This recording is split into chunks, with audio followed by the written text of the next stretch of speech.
आज जो काय संध्याकाळी प्रकार झाला त्याबद्दल आम्ही आणि माझे कार्यकर्ते शिवसेनेचे आम्ही पोलीस स्टेशनमध्ये आलो होतो. तदनंतर BJPचे कार्यकर्तेसुद्धा आलेत. त्यानंतर काही वेळ आमचं बोलणं झालं तर मी असा निर्णय घेतला की सावंतवाडी शांत शहर आहे, त्या शहराला कुठचंही गालबोट लागता का नाही एक सावंतवाडी नागरिक म्हणून माझी जबाबदारी आहे. त्याच्यामुळे मी सांगितलं की मी पहिली काय क्रॉस कंप्लीट करणार नाही, त्यांना करू दे, त्यांनी केली तर आम्ही करू. घटना काय घडली होती, नेमकं काय घडलं होतं? घटना अशी घडली की एक स्कॉर्पिओ होती ना गाडी, ती स्कॉर्पिओ गाडी जे बूथ बसलं होतं शिंदे सेनेचं त्या दिशेने अंगावर आली. त्याच्यामुळे त्याला आम्ही थांबवलं तिथं आणि त्यानंतर सगळे कार्यकर्ते चिडले, त्याला कोणी मारहाण केली नाही, काय केलं नाही, काय केलं नाही. त्यानंतर पोलीस स्टेशनमध्ये आलो तर विचार केला की सावंतवाडी चांगलं शहर म्हणून ओळखलं जातं, सुंदर शहर, चांगलं शहर, शांत शहर ते ठेवण्याचा माझा प्रयत्न आहे. म्हणून मग ठरवलं की आज इलेक्शन संपलं, विषय संपला, त्यानंतर जर त्यांनी काय केलं तर आम्ही बघू. साहेब, अशा घटनांमुळे एखाद्याचा जीव जर गेला असता तर हे इलेक्शन जागेवर राहिलं असतं, एखाद्या मायमाऊलीचा कुंकू पुसला गेला असता. ह्या घटनेकडे तुम्ही कसं पाहता?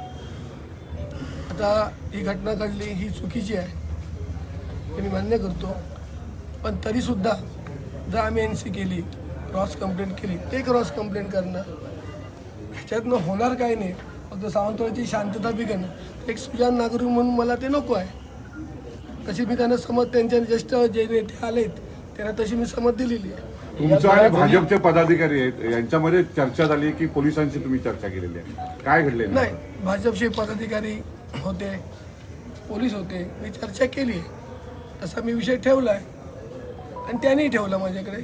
पण आता त्या आतमध्ये आहेत, मी बाहेर आलो, मला आणि कामं आहेत, त्यांनी केली तर मी निश्चित करेन. जुन्या वादातून काही गोष्टी होत्या? जुन्या वादात वगैरे काही नाही आहे.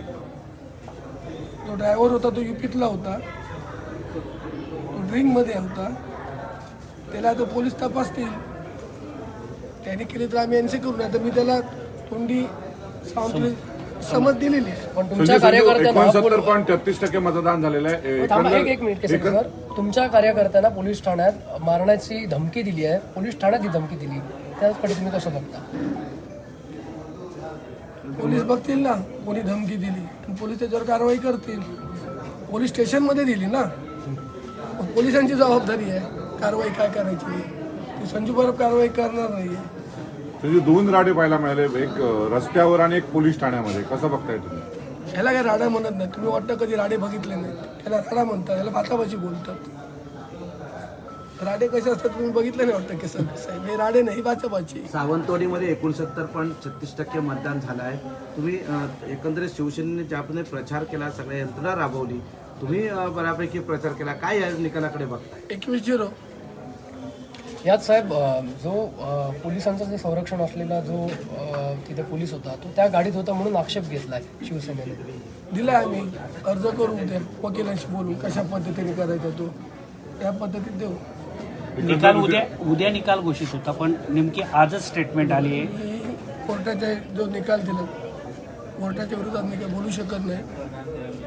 एक शेवटचा प्रश्न, 2 सत्ताधारी पक्ष जरी समोरासमोर लढला तरी परस्पर ह्या ज्या गोष्टी घडतात, उद्यापासून एकत्र असाल की सत्ताधारी पक्ष पुन्हा जिल्हा परिषदेमध्ये विरोधी पाहायला मिळतील?